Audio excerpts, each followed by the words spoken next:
The rope creaked as it stretched taut. The wooden pulley groaned under the weight.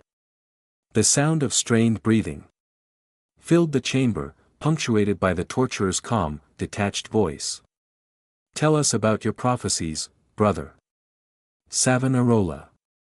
A sharp intake of breath, the pop of a shoulder joint stretching beyond its limit. The strappado was doing its work. This broken man hanging from the rack had once been the most powerful figure in Florence, a prophet who held an entire city in his thr. Children had marched through the streets at his command, burning the treasures of their own families. The wealthy had thrown their jewels and silks into towering bonfires rather than face his wrath. Even Lorenzo de' Medici, the most feared man in Italy, had begged for this friar's blessing on his deathbed. "I spoke only what God revealed to me," the voice whispered, barely audible above the creak of rope and wood. The torturer's assistant turned another notch.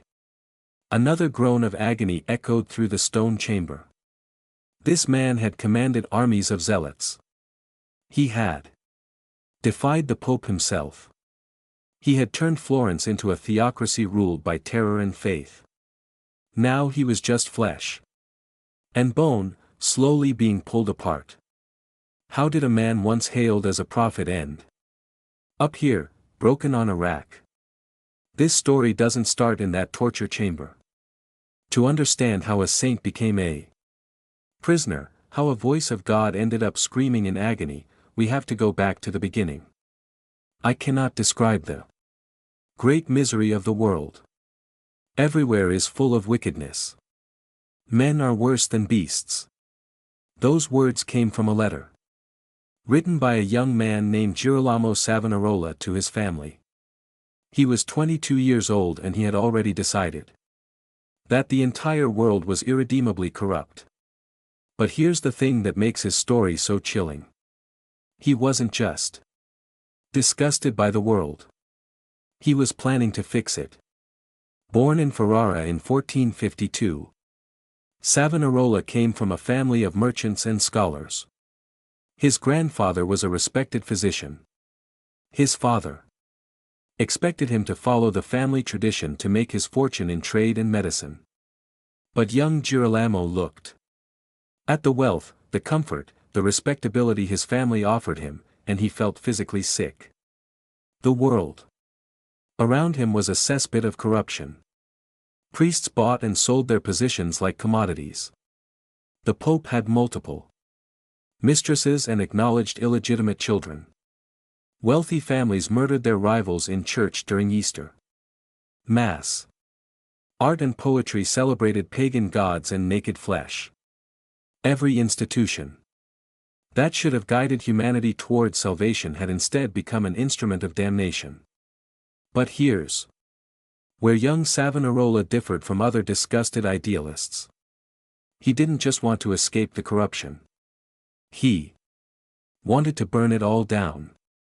In 1475, he abandoned his family without warning. No goodbye, no explanation, just a letter left behind explaining his decision to become a Dominican friar. His family was devastated.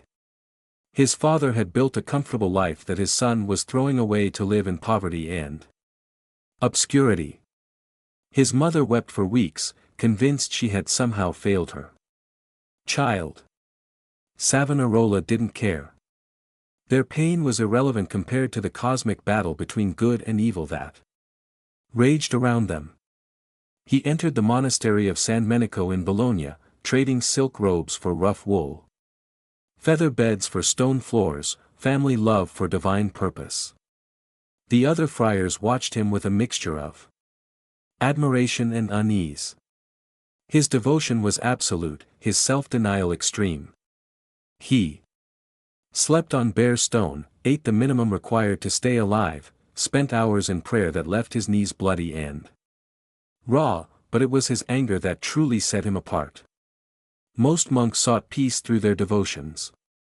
Savonarola found rage. The more he prayed, the more convinced he became that God was furious with humanity. The more he studied Scripture, the clearer it became that divine judgment was coming. The more he denied himself worldly pleasures, the more he despised those who indulged in them. But here's the terrifying part. He was brilliant. His sermons weren't the rambling rants of a madman. They were carefully constructed theological arguments that painted vivid pictures of divine wrath and human corruption. He could quote Scripture from memory, weave together prophecies and current events into devastating indictments of contemporary society. The church authorities noticed his talent and his intensity. They moved him from monastery to monastery trying to find the right place for his particular brand of fiery devotion. But everywhere he went, the same pattern emerged. People would gather to hear him preach. They would leave his sermons either completely converted to his vision of purification, or absolutely terrified of what that purification might require. By the 1480s, Savonarola had developed a reputation as a powerful but dangerous preacher. His sermons drew massive crowds who came to hear him describe the coming apocalypse in vivid, terrifying detail. He spoke of armies marching from the north, of cities burning, of God's chosen people being separated from the damned through trials of fire and blood. Most preachers spoke of salvation as a distant hope. Savonarola spoke of judgment as an immediate threat. Most promised eternal peace. He promised immediate war. Most offered comfort. He offered terror that might lead to purification. The church hierarchy wasn't sure what to do with him. His theology was orthodox. His devotion unquestionable, his ability to move crowds undeniable. But there was something in his eyes, something in the way he spoke about cleansing the world that made even hardened church politicians nervous. They decided to send him somewhere he could do less damage. A small, unimportant monastery. In an insignificant corner of Italy, Florence, a city known for its art and commerce, not its religious fervor, a place where his apocalyptic visions would fall on deaf ears. They had no idea what they had just unleashed upon the world. He was just another angry friar shouting in a forgotten corner of Italy. But his obscure prophecies were about to become terrifyingly real as the army of the King of France marched south to burn everything to the ground. The bells of Florence rang in panic. Voices shouted in the streets. Merchants abandoned their stalls and ran home to hide their gold. The news had arrived like a thunderbolt. Charles VII of France was marching south with the largest army Italy had seen in generations, and he was headed straight for them. But in the monastery of San Marco, one man wasn't surprised. Brother Savona had been expecting this for years. "I told you," he said to the terrified citizens who now packed his sermons. "I told you that God would send a sword from the north. I told you that the corrupt would be swept away. You laughed at my prophecies. Are you laughing now?" They weren't laughing. They were listening with the desperate attention of people who suddenly realized that the crazy preacher might not be crazy after all. Savonarola had been in Florence for nearly a decade, and for most of that time he'd been ignored. The sophisticated Florentines had no patience for his apocalyptic rants. They preferred their religion elegant and their politics practical. Art, not sermons, philosophy, not prophecy. But now his words seemed to echo with divine authority. He had predicted that armies would come from the north. Charles VII was French. He had said the corrupt rulers of Italy would fall. The Italian city-states were scrambling to survive. He had proclaimed that God would cleanse the peninsula with fire and sword. Every report from the French army's advance confirmed that this cleansing had begun. The people of Florence weren't just impressed. They were terrified. This wasn't a prediction. It was a verdict. Savonarola seized the moment with the cunning of a master politician and the fervor of a true believer. He began preaching daily sermons that packed the cathedral beyond capacity. People stood in the streets outside, straining to hear his voice echo through the stone walls. His words spread through the city like wildfire, carried by servants, merchants, and nobles who found themselves equally captivated by his terrifying vision. But here's where Savonarola proved he was more than just a prophet. He was a master of media. He understood that in an age when most people couldn't read, images were power. He commissioned woodcut prints of his visions and distributed them throughout the city. These weren't gentle religious illustrations. They were graphic depictions of divine judgment, showing angels with flaming swords striking down the corrupt, cities burning under God's wrath, the righteous ascending to heaven, while the wicked were dragged down to hell. Every print bore his message: repent or burn. The images were crude but powerful, designed to burn themselves into the memory of anyone who saw them. They showed up on walls in markets, tucked into prayer books. Florence became a city wallpapered with apocalyptic propaganda. The psychological impact was devastating. People who had lived comfortable, prosperous lives suddenly saw themselves as potential victims of divine wrath. Merchants who had built fortunes through clever dealings wondered if their wealth made them targets for heavenly justice. Artists who had painted pagan themes worried that their creativity was actually blasphemy. And at the center of it all was Savonarola, no longer an ignored friar, but the voice of God himself. His sermons became the heartbeat of the city. Each one revealing new details about the coming judgment, new requirements for salvation, new reasons to fear divine displeasure. When Charles VII finally arrived in November 1494, Savonarola didn't cower behind the city walls. He walked out to meet the French king personally, dressed in his simple friar's robes, carrying nothing but a wooden cross. The most powerful man in Europe, surrounded by armed knights and cannons, listened respectfully as a humble monk, explained that he was merely God's instrument of judgment. The meeting was a masterpiece of psychological theater. Charles, a young man struggling with the weight of command and the moral implications of invasion, found himself face to face with someone who claimed his conquest was divinely ordained. The friar didn't beg for mercy. He offered spiritual justification for military action. The French army entered Florence peacefully. No siege, no sack, no massacre. The city that should have been destroyed was instead purified. Or so Savonarola claimed. The people of Florence watched in amazement as their prophet's words proved prophetic. The sword from the north had come just as he predicted. The corrupt rulers had fallen exactly as he foretold. The old order was swept away, precisely as he promised. He now held the soul of Florence in his hands. But to truly understand the city he was about to command, you have to know about the blood stain it could never wash away. A brutal murder that happened right in front of God. The choir's voices rose in perfect harmony, filling the cathedral with the sacred music of Easter morning. The most important families of Florence knelt in prayer. Their finest silks and velvets creating a rainbow of wealth and power spread across the marble floor.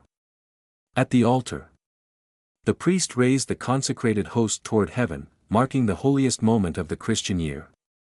Then the screaming began. Steel flashed in the sacred light. Blood splattered across the altar steps. Giuliano de' Medici, younger brother of Florence's ruler, collapsed in a pool of crimson, his body pierced by 19 wounds. The assassins had chosen The moment of Christ's resurrection to commit murder in God's house. But here's where the story gets truly insane. This wasn't just political assassination.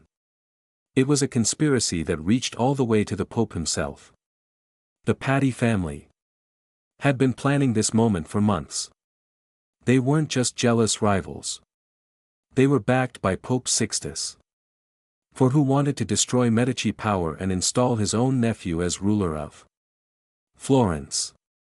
The plan was elegant in its brutality.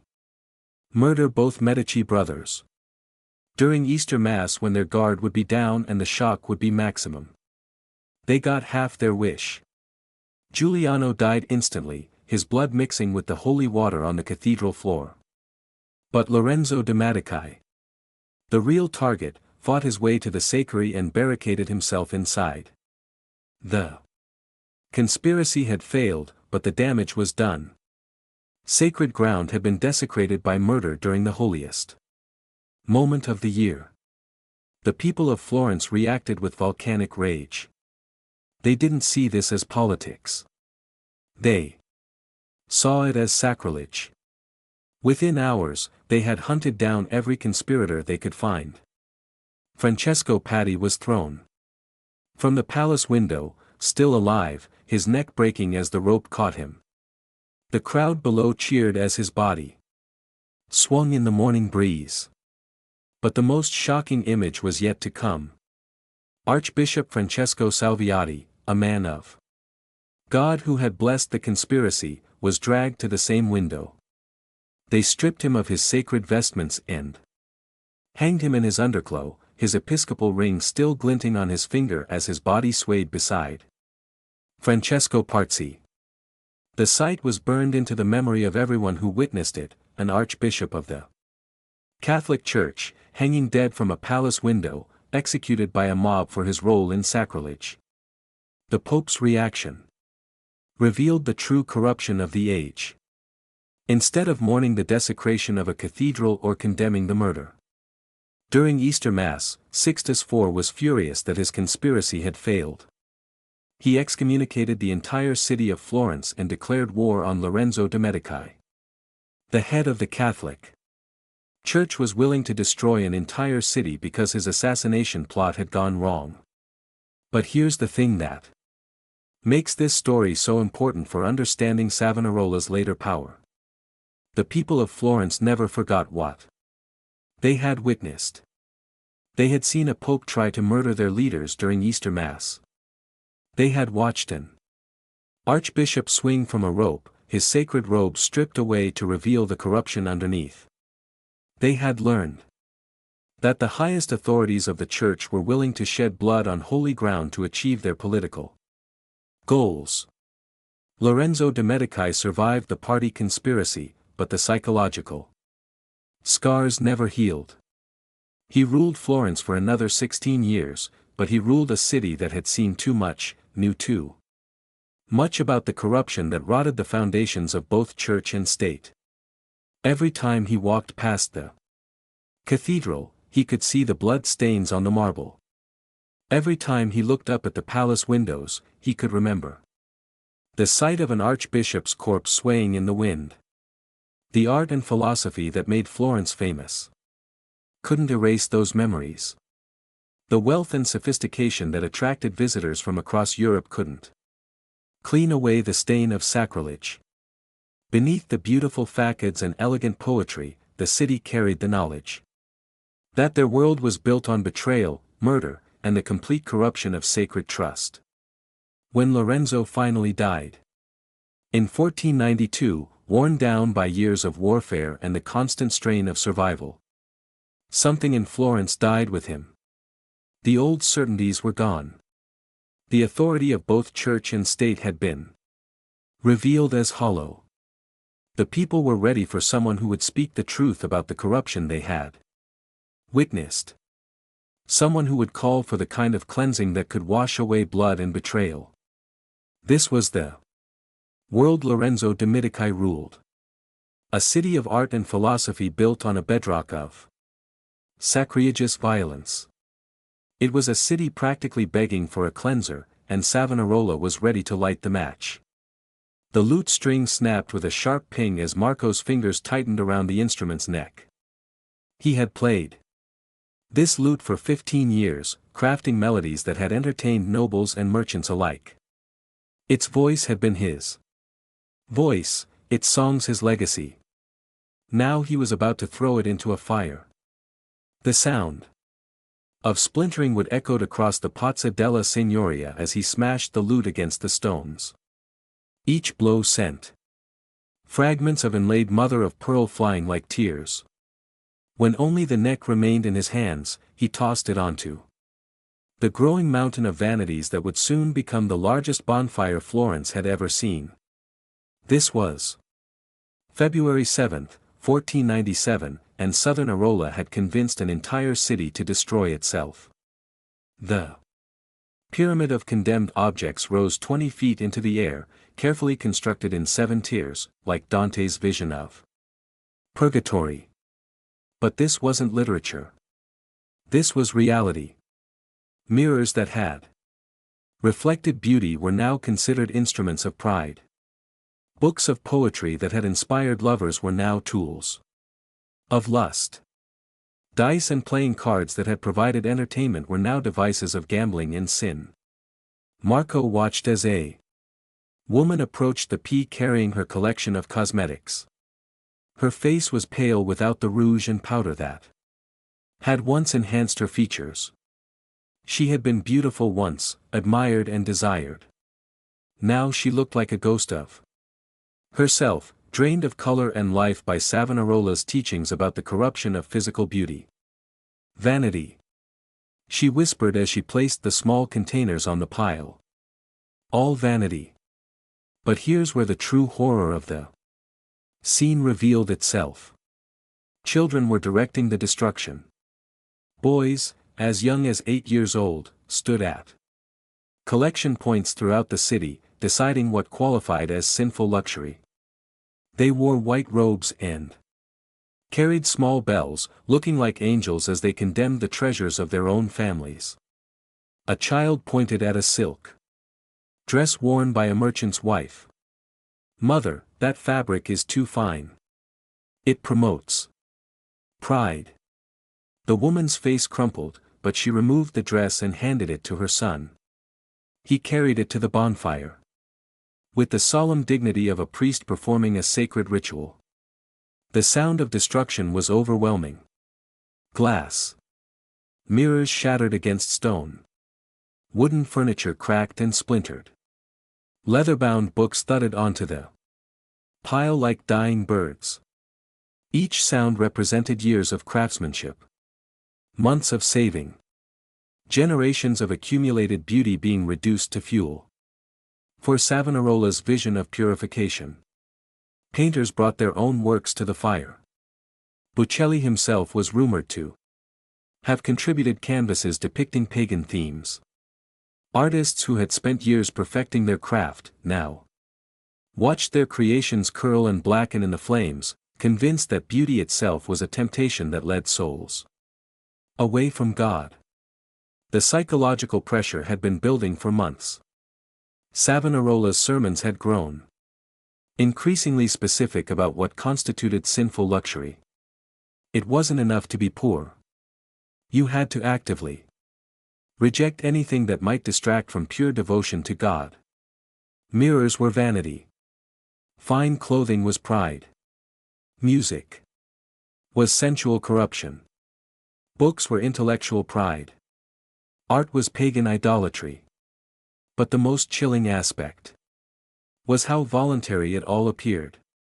No soldiers forced people to surrender their possessions. No laws mandated the destruction. Instead, Savonarola had created a climate where keeping beautiful things became a public confession of spiritual corruption. People destroyed their own treasures to prove their devotion and avoid being branded as enemies of God. The fire, when it was finally lit, burned for hours. The heat was so intense that people standing 50 feet away had to shield their faces. The smoke rose in a black column that could be seen for miles, carrying with it the incinerated dreams and memories of an entire civilization. Wealthy merchants watched fortunes disappear into the flames. Artists saw their life's work reduced to ash. Musicians heard their instruments scream as the heat destroyed wood and metal. Children watched their toys burn while their parents smiled and called it holy. The crowd began to sing hymns as the fire reached its peak. Their voices rose with the smoke, praising God for giving them the strength to destroy their own culture. They had voluntarily chosen spiritual poverty over material wealth, divine approval over human beauty, religious certainty over artistic expression. Savonarola stood watching from a balcony, his face illuminated by the glow of the burning vanities. This was his triumph. He had convinced the adults of Florence to burn their own culture, to destroy with their own hands everything that had made their city famous across Europe. He had convinced the adults of Florence to burn their own culture. But his next move was far more sinister. He wouldn't just ask for their things, he would ask for their children. Father, that mirror is an instrument of pride. It must be burned. The voice belonged to 10-year-old Benedetto, but the cold certainty in his tone was pure Savonarola. He stood in the doorway of his family's bedroom, wearing the white robes of the angels, Savonarola's youth brigade, and pointing an accusing finger at his father's shaving mirror. Giovanni looked at his son with a mixture of pride and terror. This was his boy, his heir, the child he had raised with love and patience. But the person staring back at him was a stranger, a tiny fanatic whose loyalty now belonged entirely to the friar of San Marco. Benedetto, that mirror belonged to your grandfather. It's been in our family, for vanity is vanity, father. Family. Tradition cannot excuse sin. The child's voice was perfectly calm, perfectly certain. He had been trained to identify corruption wherever it hid, and he had found it in his own home. His father's sentimental attachment to an old mirror was proof of spiritual weakness that threatened the entire household's salvation. This was the new reality in Florence.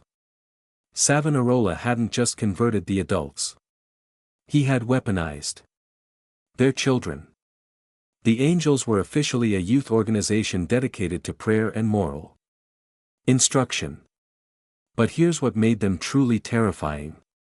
They were essentially a religious police force made up of children between the ages of 6 and 16. They patrolled the streets in groups looking for evidence of sin and corruption. They had the authority to enter homes, question adults, and demand the surrender of any objects they deemed spiritually dangerous. But the psychological impact went far deeper than mere surveillance. Savonarola had turned children into moral judges of their own families. Sons reported fathers for gambling. Daughters denounced mothers for wearing jewelry. Siblings competed to prove their devotion by identifying the sins of their own blood relatives. The training was systematic and thorough. The children met daily for religious instruction that taught them to see corruption everywhere. They learned to identify sinful behavior through subtle signs. A merchant counting money too enthusiastically showed greed. A woman arranging her hair too carefully revealed vanity. A man laughing too loudly demonstrated gluttony of the spirit. They were taught that their natural love for their families was a potential weakness that Satan could exploit. True devotion to God required them to love divine law more than human relationships.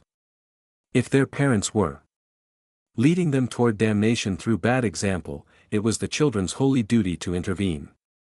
The children took their responsibilities with terrifying seriousness. They maintained detailed records of violations they observed. They organized raids on suspected gambling establishments. They monitored attendance at church services and Reported anyone who seemed insufficiently devout during prayers. But here's where the system revealed its true genius. He made resistance almost impossible. What adult could bring themselves to fight against a child? When 8-year-old Maria demanded that her mother surrender a silk scarf, how could any mother refuse without appearing to corrupt her own daughter's soul? When 12-year-old Paolo accused his uncle of pride for owning too many books, what uncle could defend himself without seeming to lead a child into sin? The psychological pressure on parents was devastating. They watched their own children being transformed into strangers who valued abstract principles more than family bonds. Mothers who had nursed these babies, fathers who had taught them to walk, suddenly found themselves under investigation by tiny inquisitors who showed no trace of the love and loyalty that had once defined their relationships. Some families tried to resist quietly. They would hide precious objects, conduct private celebrations in secret, maintain small rebellions against the new order. But the children had been trained to watch for exactly these signs of hidden corruption. A parent who seemed too eager to avoid their child's spiritual guidance was obviously hiding something shameful. The children developed their own internal hierarchy based on their success at identifying sin. Those who reported the most violations, who showed the greatest zeal in purifying their households, rose to leadership positions within the angels. They wore special badges, carried ceremonial standards, and received public recognition for their devotion to the cause.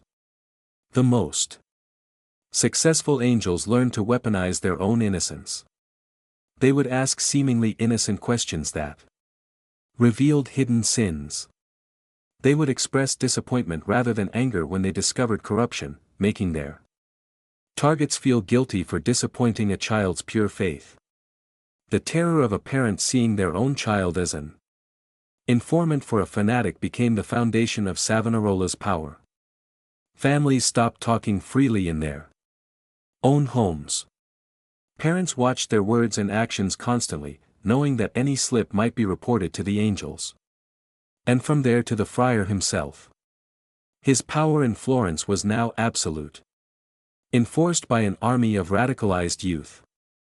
The news reached Rome, and the corrupt Bourra Pope, Alexander V VI, decided to make him an offer he couldn't possibly accept. The papal envoy adjusted his silk robes as he entered the austere chamber where Savonarola waited. The contrast couldn't have been more stark. The diplomat in his fine clothes and soft leather shoes, the friar in rough wool sandals that had been mended multiple times. But both men knew who held the real power in this room.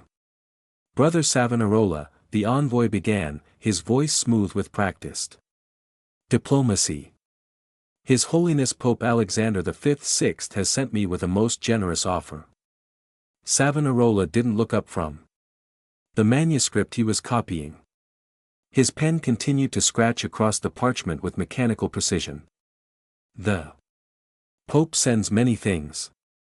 Most of them are better left undelivered. The envoy's smile faltered slightly. He had expected resistance, but this level of contempt for papal authority was dangerous, even for someone with Savonarola's reputation. Perhaps you should hear the offer before you judge it. His Holiness is prepared to make you a cardinal. Now. Savonarola did look up, his eyes bright with fever and fanaticism, fixed on the envoy with an intensity that made the man step backward involuntarily. A cardinal's hat? Yes, the red hat with all the privileges and authority it represents. You would be one of the most powerful men in Christendom, with direct access to His Holiness and influence over policy throughout the Church. Think of the good you could accomplish with such authority. But here's where the envoy revealed that he completely misunderstood the man he was trying to negotiate with. Savonarola wasn't motivated by ambition or desire for worldly power. He was driven by something far more dangerous, absolute certainty, that he was God's chosen instrument of judgment. The friar set down his pen with deliberate care. When he spoke, his voice was quiet, but carried the weight of divine authority. "You offer me a red hat? I want a hat of blood." The words hung in the air like a death sentence. The envoy felt his mouth go dry as he processed what he had just heard. This wasn't negotiation. This was a declaration of war. Savonarola wasn't just rejecting the Pope's offer. He was embracing his own martyrdom. "Brother, surely you understand the position this puts you in. His Holiness has shown remarkable patience with your methods. But there are limits to that patience. If you refuse this generous offer, if you continue to defy papal authority, then I will die as Christ died." Savonarola interrupted, murdered by the corrupt authorities who claim to speak for God while serving only their own appetites for power and pleasure. The comparison was blasphemous, and both men knew it. Savonarola wasn't just comparing himself to Christ. He was comparing the Pope to Pontius Pilate. In a single sentence, he had declared the entire church hierarchy to be agents of Satan, masquerading as servants of God. The envoy tried one more approach, his voice taking on a tone of paternal concern. "Think of your followers, brother. Think of the people of Florence who depend on your guidance. If you force His Holiness to take action against you, they will suffer as well. Is your pride worth their pain?" But this argument only strengthened Savonarola's resolve.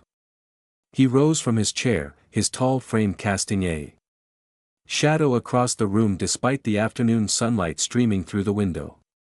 "My followers understand what you cannot. Sometimes God demands blood to cleanse the world. Sometimes the innocent must suffer so that the corrupt can be swept away. If my death serves that purpose, then I welcome it." The envoy had come prepared for many possible responses. He had brought threats and bribes, promises and warnings. But he hadn't prepared for this complete joyful acceptance of destruction. Savonarola wasn't just willing to die for his cause.